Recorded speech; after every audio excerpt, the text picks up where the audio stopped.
Welcome to Calculus. Today we will investigate finding derivatives of natural exponential functions, focusing on building a rule using the definition of the derivative. We'll take a look at two examples of natural exponential functions, but let's begin by building our rule. So we need to recall how we do so. Let's define a function as y equals e to the power of x. So when we say natural exponential function, it's a function that has a base e to the power of x. So this is the parent function for the natural exponentials. And what we'll do is let's just apply our definition of the derivative to see if we can come up with a general rule for the derivative of this e to the power of x. So we'll say that the derivative of y, again, by the definition, is the limit as h approaches 0 of, and we'll put it in general terms first, f of x plus h minus f of x all over h.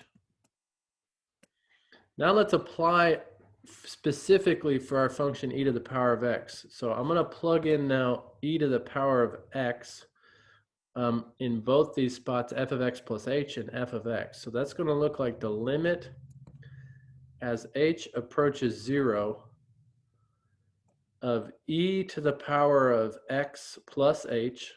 You can see the composition there, minus e to the power of simply x all over h. So what we want to do now is, in a way, simplify this limit in blue to see if we can come up with a rule.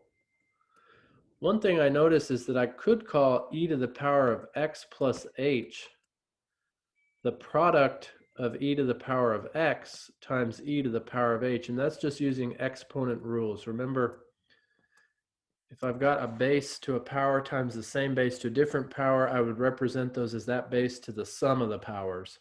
And I can go in the reverse direction as well, in a way, factor that. Now, why does that help us? Well, if I've got e to the power of x in both terms in my numerator, I can factor it out to the side. And because it doesn't involve our variable h, which is the distance between the x values, I can treat it as a constant. So it pulls all the way to the side as e to the power of x. And that's times the limit as h approaches 0.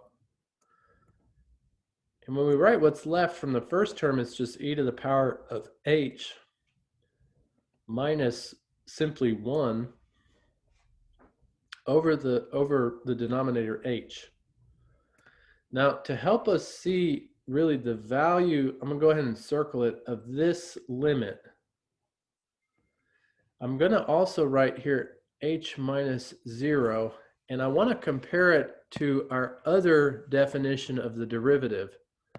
So recall the way we also define a derivative at a point is that it's the limit as x approaches some other x value c of f of x minus f of c over x minus c. Now, the reason I'm pulling that is because really I want to think about what this circled limit here in red, what's its value. So I'm just going to say, okay, c comma f of c, that's that point on the function that we're taking the derivative of, or in other words, what's the slope of the tangent line at that point? So if we kind of line this up with what we've got circled in red here, my c is going to be 0. And my f at c, if I just trace their places, 0's down there below, f at c is 1. So really I'm saying, what is the slope of the tangent line to e to the power of x at its y-intercept 0, 1? Well, it turns out that that's a well-established fact that we can observe using Desmos. So what I'm going to do is I'm going to switch over to Desmos just to say, okay, what's the slope of that tangent line on the e to the power of x function at the y-intercept 0, 1? So let's go to Desmos just to view this, and then we'll come back and finalize our rule. So I'll start by putting in y equals e to the power of x. And that's that natural exponential. You can see it's got the asymptote at the x-axis. And when I look on the y-axis, it does pass through at 0, 1. So what I'm going to do is I'm going to put the equation of a line that has a slope of 1 passing through that single point. So it's a tangent to that green line, the natural exponential at 0, 1. And that equation would be y equals x. In fact, I'll put the slope 1 over 1 x plus 1. And we can see that that really shows up that that is a tangent line to my natural exponential at its y-intercept. If I zoom in, zoom in, zoom in, zoom in, I can see very clearly that purple line is intersecting that natural exponential green curve just at the point 0, 1. So again, interpreting that limit statement, if we head back to our notes, and just carrying with us the idea that the slope of that tangent line in purple is 1, we just want to apply that to what we've got written here. So what I just want to identify is that this part that we had circled is equivalent to the slope of the tangent line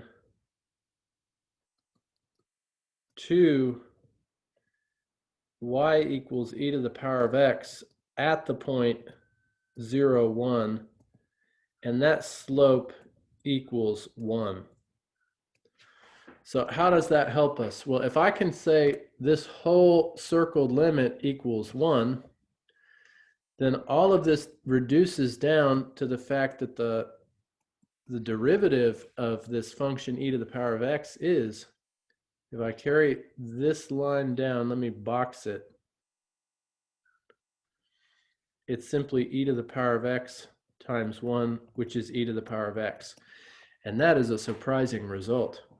Let's kind of bring it into a compressed form. So the way the rule would look is if I've got a function y equals e to the power of x, the derivative of y equals d dx, if I want to put the Leibniz notation, e to the power of x is simply e to the power of x. It is its own derivative. Well, if I got a function, I can apply this rule if it's got a natural exponential. So let's take a look at two examples. So this example starts with kind of a simple case where I've got a constant times the natural exponential. So instructions are just to differentiate with respect to x. We don't see any constants a, b, and c here. We see a constant of 2.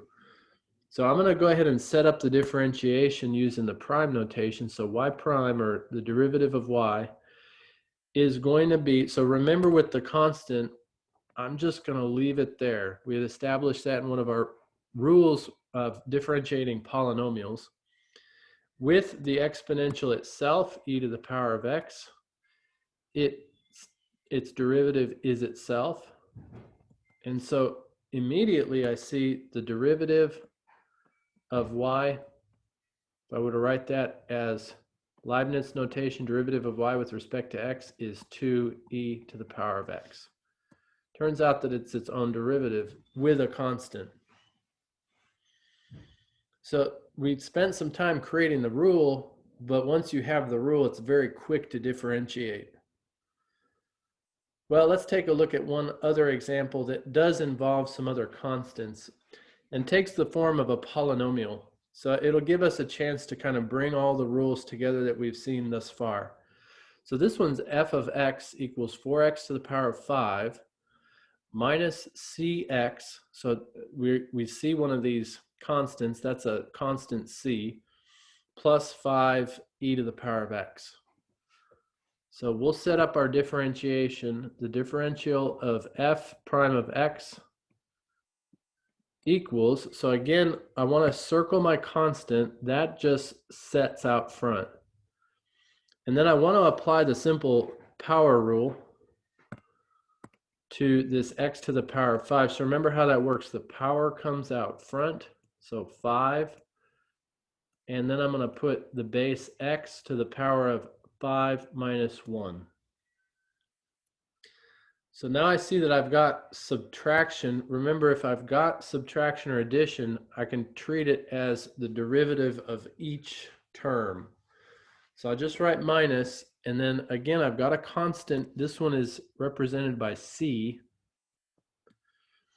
And then from my other rule about the differential of f of x equals x, remember that rule said that the differentiation of f of x equals x is 1.